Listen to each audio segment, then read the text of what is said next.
Are you serious? Are you serious? Welcome to this Patreon video. Wow. Prophecy unfolding. This is a Catholic website called Life Site News. That's Life Site News. And again, it's a Catholic website, but they're very, very concerned about Pope Francis's position as it relates to the Pope is calling for a global governance and universal vaccines in a letter to the globalist financial summit. There remains an urgent need for a global plan that can create new or regenerate existing institutions, particularly those of global governance, and help to build a new network of international relations for advancing the integral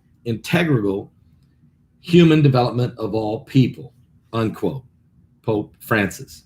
Now, according to the report out of Vatican City in Rome, Pope Francis has addressed the World Bank and the International Monetary Fund at their spring meeting. He was calling for global governance. That's a new world order. In light of COVID-19, strongly advocating for universal vaccines and bemoaning the ecological debt, which is owed to nature itself. I'm just reading directly from lifesitenews.com. His letter is the latest in a series of recent acts to which Pope Francis has aligned himself with global corporations committed to anti-Catholic agendas. The letter was delivered via Peter Cardinal Turkson, which, by the way, when Benedict resigned 8 years ago, Turkson was one of the final five that they thought might be the next pope. Turkson is the one that delivered the letter. Perfect of the Holy See's dicastery for promoting integral human development to the spring of 2021 meeting between the World Bank and the International Monetary Fund, which is currently being held online from April 5th through April 11th. That's already happened. In this letter, which was dated April 4th, mentioned God just once in the final line. Instead, Pope Francis focused on calling for a system of global governance which would implement a new social order upon the world based upon climate change policies and universal vaccinations. So what we're seeing is climate change and universal vaccinations now working in concert together underneath a global governance. Referring to COVID-19 pandemic, Pope Francis declared that the world had been forced to confront a series of grave and interrelated and socioeconomic and ecological and political crises. Such interconnected crises he placed before the World Bank and the International Monetary Fund, hoping that their meetings would provide the basis for a reordering of world affairs.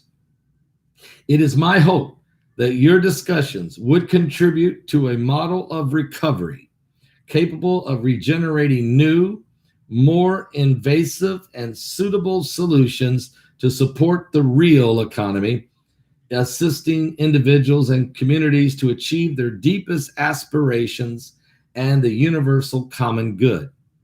Pope Francis repeated the claim that COVID has shown how no one is saved alone, and hence new and creative forms of social, political, and economic participation must be drawn up.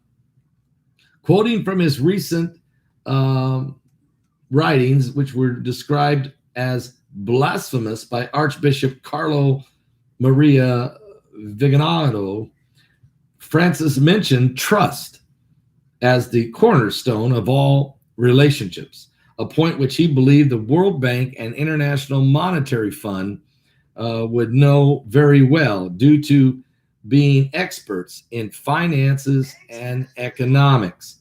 He urged that the two financial giants foster such relationships and engage in building bridges and envisioning long-term inclusive projects. Francis also renewed his frequent call for a paradigm shift in global politics, saying there remains an urgent need for a global plan that can create new or regenerated existing institutions, particularly those of a global governance, and help to build a new network of international relations for advancing the integral human development of all peoples. A principal effort of the desired global government would be the reduction of debt in order to enable easy access primarily to vaccines, followed by health, education, and jobs. However, Pope Francis did not miss the opportunity to instruct the IMF and the World Bank on another of his regular areas of concern and issues, namely climate change.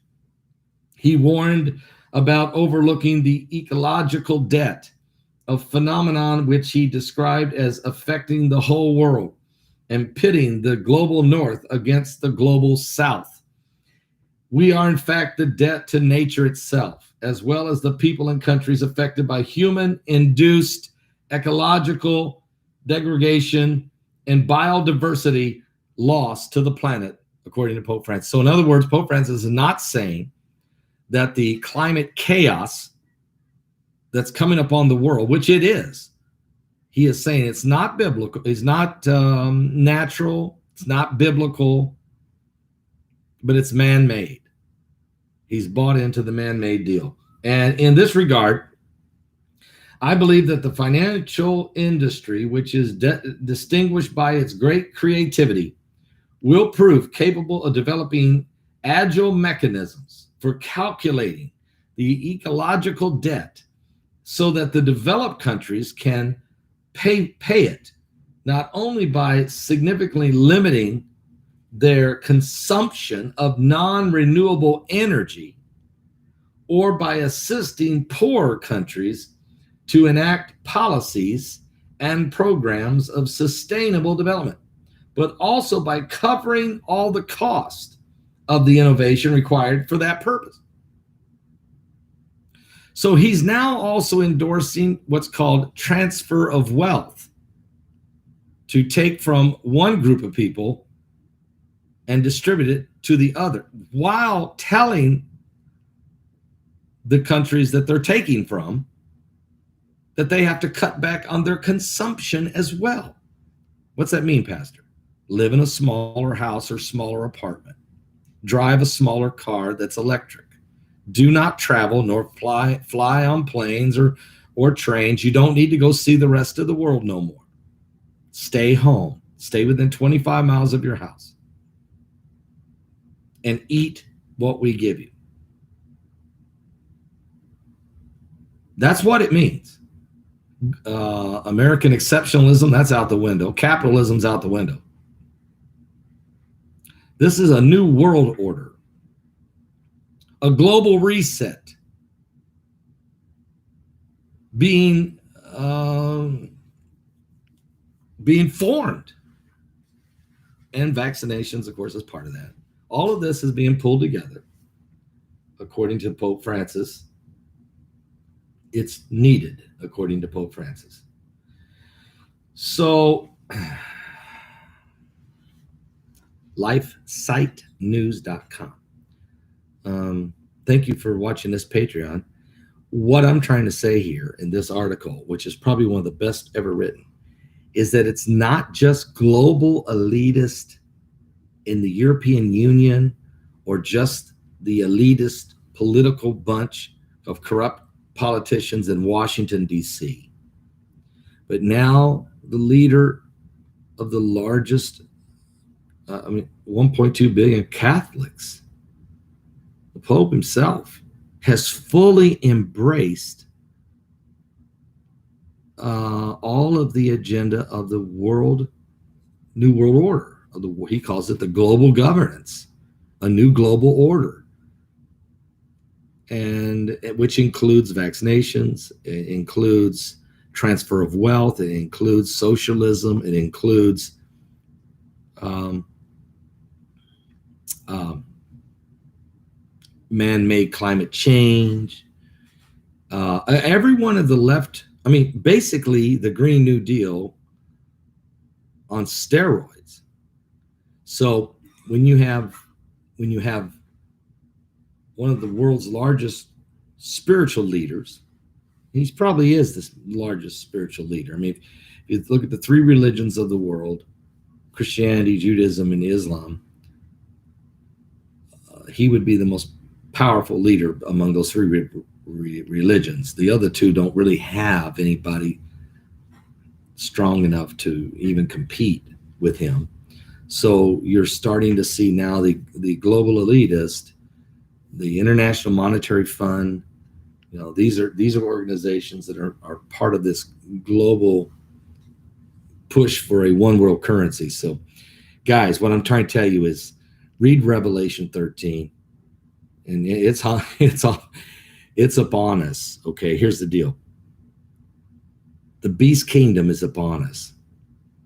You can call it global governance. You can call it new world order. You can call it a new world order.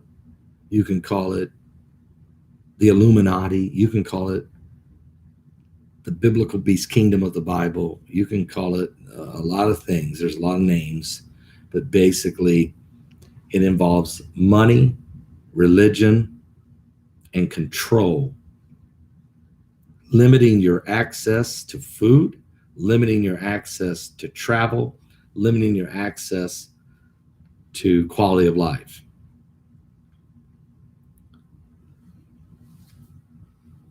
To money and all that. Are you saved? Give your life to Jesus Christ and trust him and only him.